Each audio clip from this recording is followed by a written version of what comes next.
Hello, hello. I'm just doing a quick little check-in for this evening, a little update about what I've accomplished today. Uh, let's see. I'm doing some work here and trying to get this light set up correctly. All right, here we go. Looks good, looks good. Thanks for stopping by. Trying to get this light set up correctly. I have this little supplemental light I purchased off Amazon. It's working really good. Oh, thank you, thank you.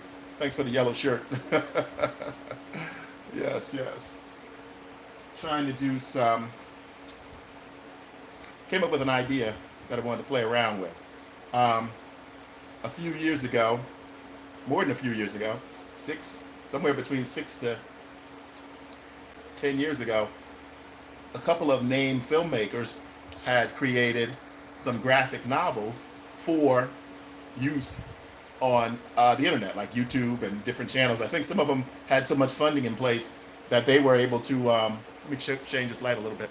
They were able to get some funding and set up their own site, and they tried their hand at creating graphic novels. I have some scripts that I've written in the past that were never produced. So I thought I would try my hand here on YouTube trying to create some graphic novels. So I'm playing around with that right now. I have the scripts already written, so I'm using ChatGPT and some other photo generating artificial intelligence to create some of the images that I would have had envisioned if I turned those scripts into a graphic novel.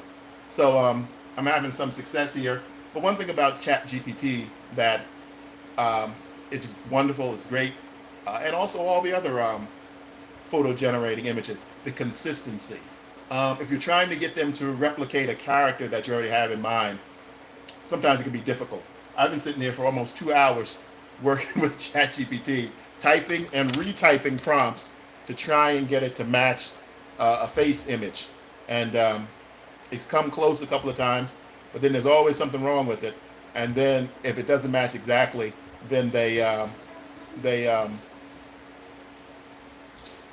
just doesn't work. So I try again and again and again and again. So I'm going to keep trying. I'm not going to give up because it's a great service. I'm going to take a look at this one I just created here. Let me give you a little peek. See if I can pivot this around so you can see what. Oh yeah, there you go. You can see the monitor right there. Give you a little peek at what I'm trying to do. See, that's not good either. I'm trying to match this character, and it's having a really hard time.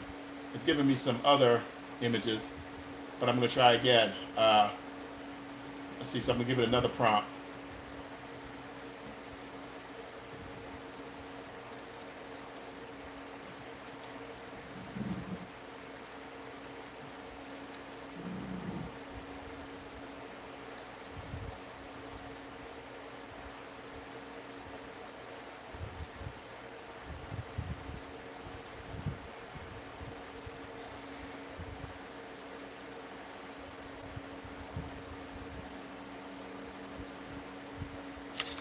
So what I'm learning too is that sometimes ChatGPT does better when you focus on just an image alone.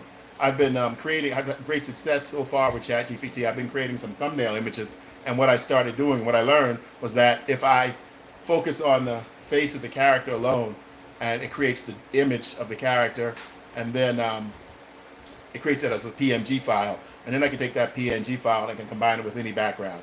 So in Photoshop. So that's what I've been doing, and I've been having a lot of success that way. What I wanted to try to do here is I'm giving it a lot to do. I think I'm giving it too much to do.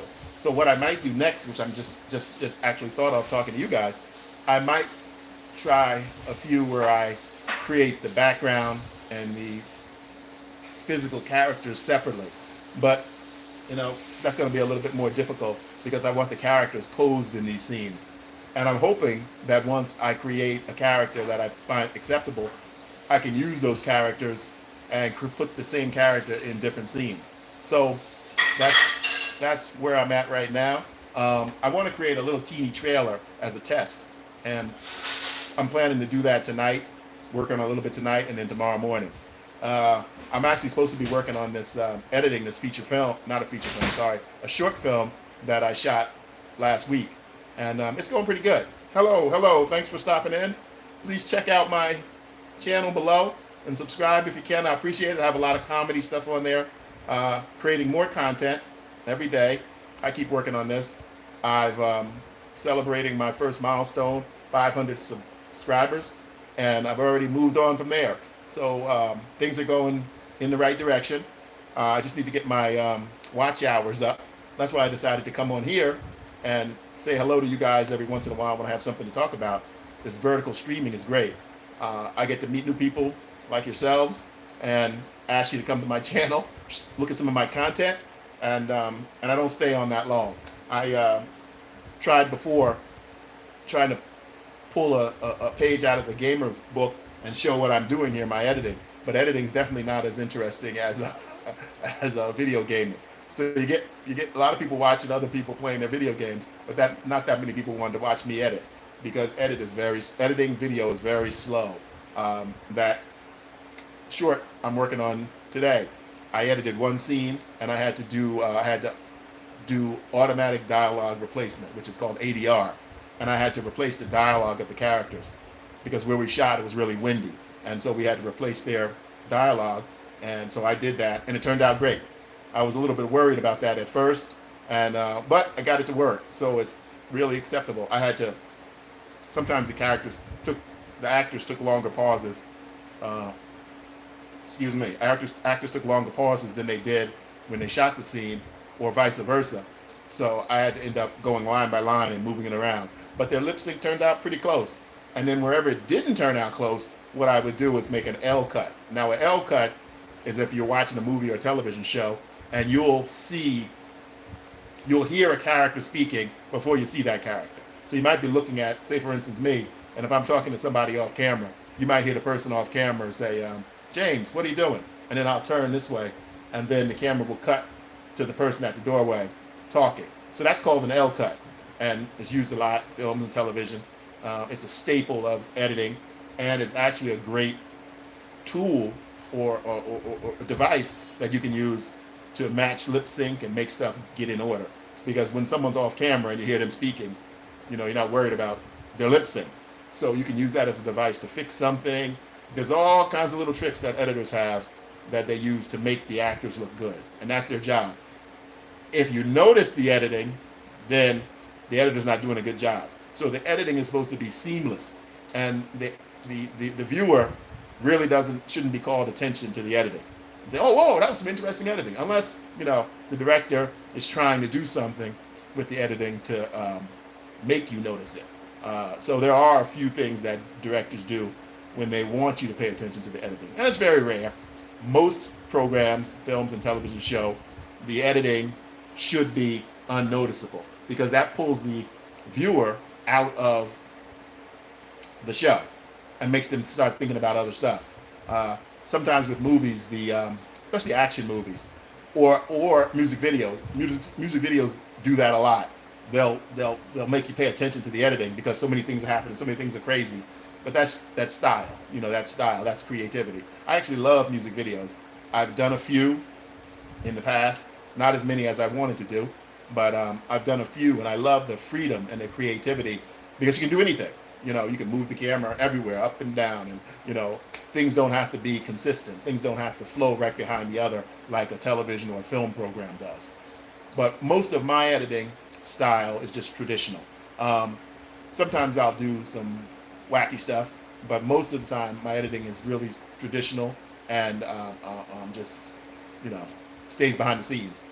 I don't let my editing take the front seat. I'd prefer the actors in the story to take the front seat. I guess because I'm an actor myself, and I think the acting and the story should be more important than the editing. So you get that a lot in movies, especially action movies, where the swish cuts, the camera swishing up and down and everywhere.